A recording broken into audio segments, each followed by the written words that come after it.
حضرات محترم عالی و تاریخ ہے کہ جس تاریخ میں حضرت داماد پیغمبر فاتح خیبر جناب حیدر شیر خدا مولا رسول اللہ رضی اللہ عنہ کی ولادت و سعادت ہے۔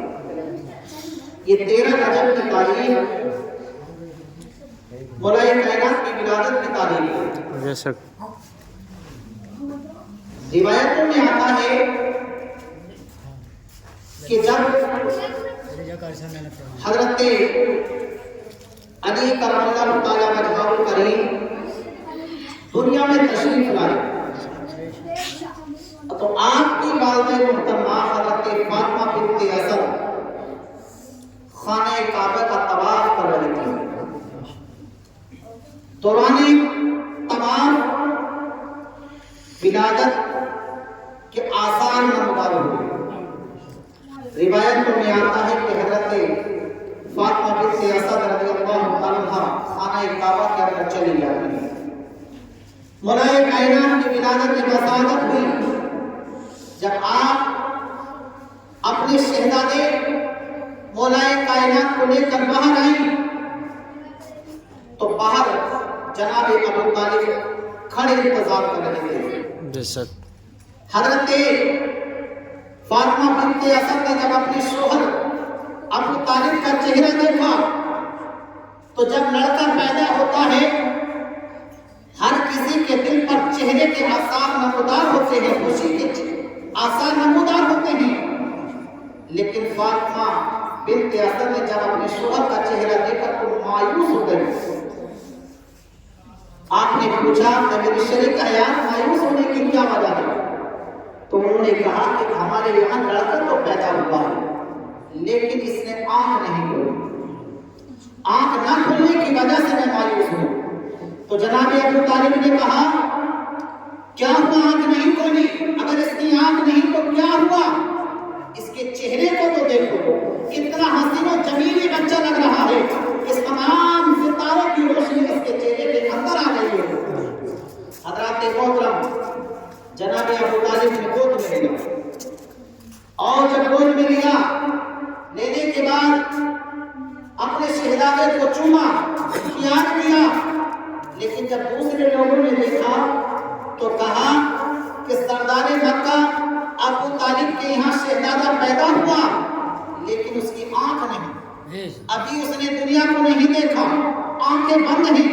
حضرات محترم جب یہ ایک دوسرے سے چلتے بعد ایک عام ہو گئی کہ بنو ہاشم کے قبیلے میں ایک لڑکا پیدا ہوا ہے اور اس کی آنکھیں نہیں ہیں، اس نے آنکھیں نہیں کھولی ہیں۔ جب یہ بات سرکار دو عالم صلی اللہ علیہ وسلم تک پہنچی، یہ اس وقت کی بات ہے کہ سرکار دو عالم صلی اللہ علیہ وسلم نے ابھی اعلان نبوت نہیں کیا، ابھی سرکار کی جو عمر مبارک ہے 30 سال ہے، اعلان نبوت جو کرا ہے 40 سال کے بعد کرا ہے۔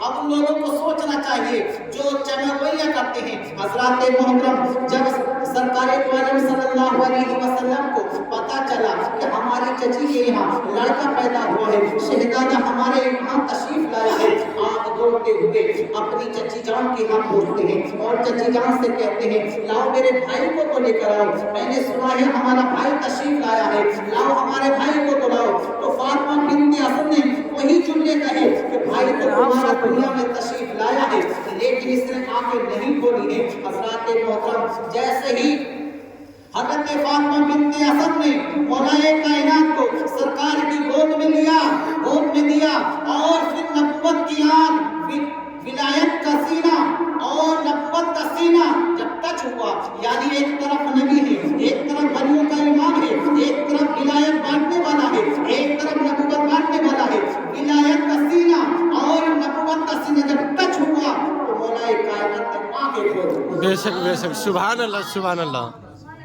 اب لوگ یہ کہیں اب میں علم کے بارے میں نہیں بتا سکتا کہ مولا کائنات کو کتنا علم تھا، خود اندازہ لگا لیں۔ ابھی سرکار نے اعلان نبوت نہیں کیا لیکن جیسے ہی سرکار کی گود میں پہنچے تو آپ نے آنکھیں کھول دی۔ پتا تھا اس سے پہلے مجھے کون لے رہا ہے۔ اگر کسی نے عالم ارواح میں مولا کائنات سے سوال کیا اے علی آپ تو اللہ کے گھر میں پیدا ہوئے تھے، آپ تو خانہ کعبہ میں پیدا ہوئے تھے، चाहिए ये था कि आंखें खोल देते, लेकिन आपने आंखें क्यों नहीं खोली? तो आलम अरवा में मौलाए कायनात ने यही कहा कि अगर खाने काबा के अंदर मैं उस वक्त आंख खोल देता तो नजर कहाँ जाती? उस वक्त 360 फुट खाने काबा के अंदर रखे हुए थे, 360 फुट खाने काबा के अंदर रखे हुए थे।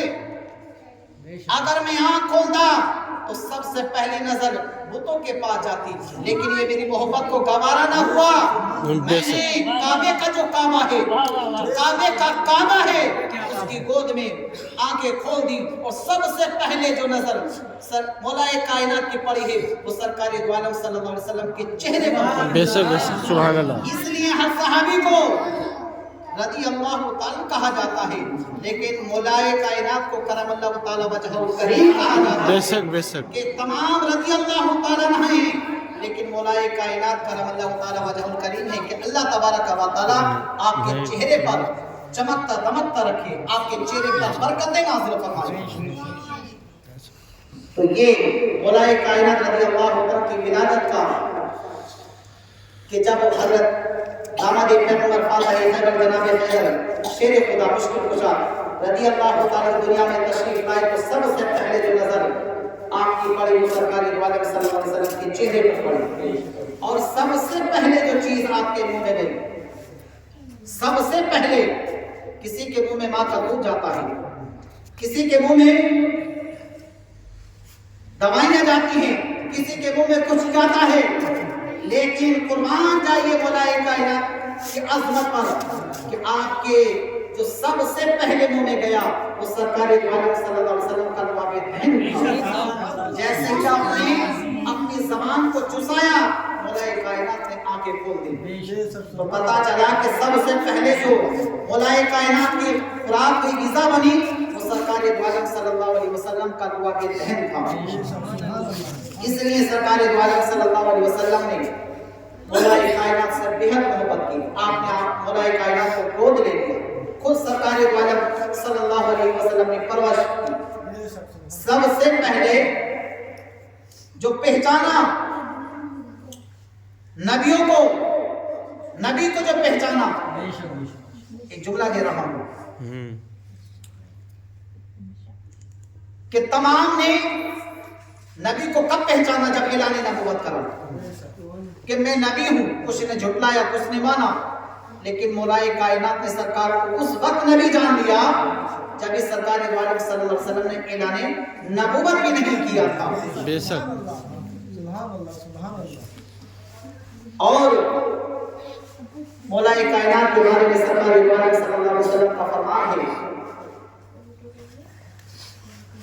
कि मौलाए कायनात का जिस्म मेरा जिस्म, बेशक। अली का जिस्म मेरा जिस्म, लहम का लहम, जिस्म का जिस्म।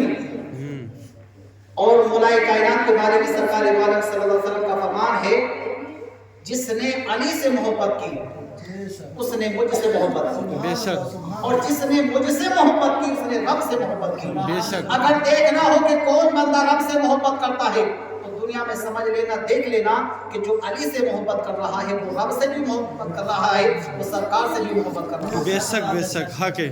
और सरकार दो आलम सल्लल्लाहु अलैहि वसल्लम का फरमान है कि जिसके दिल में अली का बुग़्ज़ होगा, जिसके दिल में मौलाए कायनात का बुग़्ज़ होगा, कभी भी वो जन्नत में नहीं जा सकता। बेशक हक है।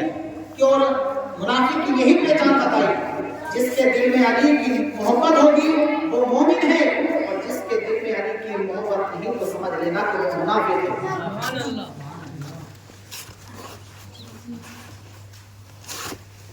अल्लाह की बारगाह में दुआ है कि परवरदिगार जो कहा है कुछ माफ फरमाए और सही फरमान करें। कुछ मौला के सामने और